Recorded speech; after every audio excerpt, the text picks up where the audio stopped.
যেটা আমার chief secretary, আমি এবং ডিজি পুলিশ আছেন। এই প্রোগ্রামটার নাম হবে আমাদের পাড়া আমাদের সমাধান।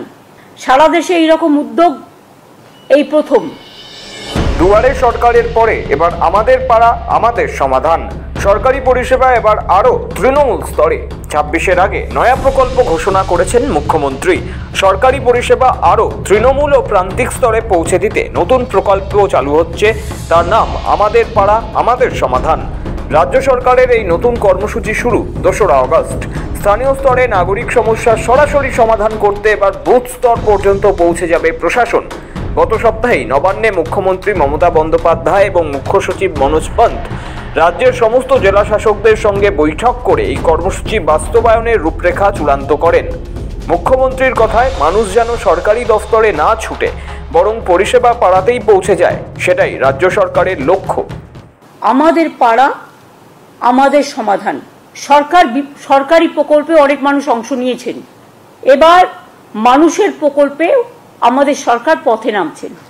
যদিও এটা খুব ছোট্ট প্রোগ্রাম, কিন্তু যদি বিস্তৃতি দেখেন তাহলে এর বিস্তৃতি খুব ব্যাপক। গ্রামে ছোট ছোট সমস্যা থাকে, সেটা আমাদের সরকারি অফিসাররা শুনবেন, তাদের একটা জায়গায় একত্রিত করবে। 3টে করে বুথ নিয়ে একটা সেন্টার হবে।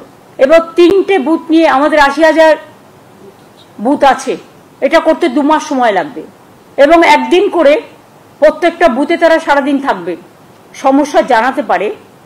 এটা গ্রামের সমস্যা এবং সেক্ষেত্রে আলোচনা করে সরকারি অফিসাররা ঠিক করবেন কতটুকু আমরা। রাজ্যের ঘোষণা অনুযায়ী প্রাথমিক পর্যায়ে 80,000 বুথে চালু হচ্ছে এই প্রকল্প। প্রতিটি বুথে 10 লক্ষ টাকা করে বরাদ্দ, মোট বরাদ্দ 8,000 কোটি টাকা। এই কর্মসূচিতে রাজ্যের বুথে বুথে কি কাজ হবে, শুক্রবার নবান্নের তরফে সেই তালিকা প্রকাশ করা হলো। সেই তালিকা অনুযায়ী বুথ স্তরে এই 14টি বিষয়ে কাজ করা হবে। 1. ড্রেন নিকাশি ব্যবস্থা, কালভার্ট নির্মাণ ও সংস্কার। 2. জলের সংযোগ ও সরবরাহ। 3. রাস্তায় আলো। 4. বাজার এলাকায় শৌচাগার নির্মাণ। 5. অঙ্গনওয়াড়ি কেন্দ্রের ছাদ, পাঁচিল, পানীয় জল ব্যবস্থা। 6. প্রাথমিক বিদ্যালয়ের রং, বেঞ্চ, শৌচাগার সংস্কার। 7. পুকুর সংস্কার, ঘাট বাঁধানো। 8. বজ্র ব্যবস্থাপনার উন্নয়ন। 9. বাজার এলাকার ড্রেন, দোকান মেরামতি। 10. কমিউনিটি সেন্টার ও পাড়ার ছাউনি নির্মাণ। 11. Bus stop, auto rickshaw stand, footpath, ambulance পরিষেবা। 12. পার্কে বেঞ্চ বসানো, বৃক্ষরোপণ। 13. বিদ্যুৎ সংযোগ সংক্রান্ত সমস্যা সমাধান। 14. রাস্তা নির্মাণ ও মেরামতি। এই প্রকল্পের বিশেষত্ব, কোন কাজকে অগ্রাধিকার দেওয়া হবে তা ঠিক করবেন বুথের সাধারণ মানুষ। সরাসরি তাদের মতামতের ভিত্তিতেই প্রকল্পে বরাদ্দ অর্থ খরচ হবে। এতে প্রশাসনের সঙ্গে জনগণের পরোক্ষ নয় প্রত্যক্ষ যোগ তৈরি হবে বলে মনে করছে নবান্ন।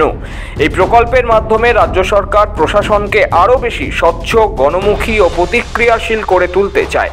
তবে বাস্তবায়নে নিরপেক্ষতা ও দ্রুততা বজায় রাখা নিয়েই থাকবে আসল চ্যালেঞ্জ। এখন দেখার বাস্তবে এই নতুন মডেল ঠিক কতটা কার্যকর হয়। সৌভিক সান্যালের রিপোর্ট, সময় কলকাতা।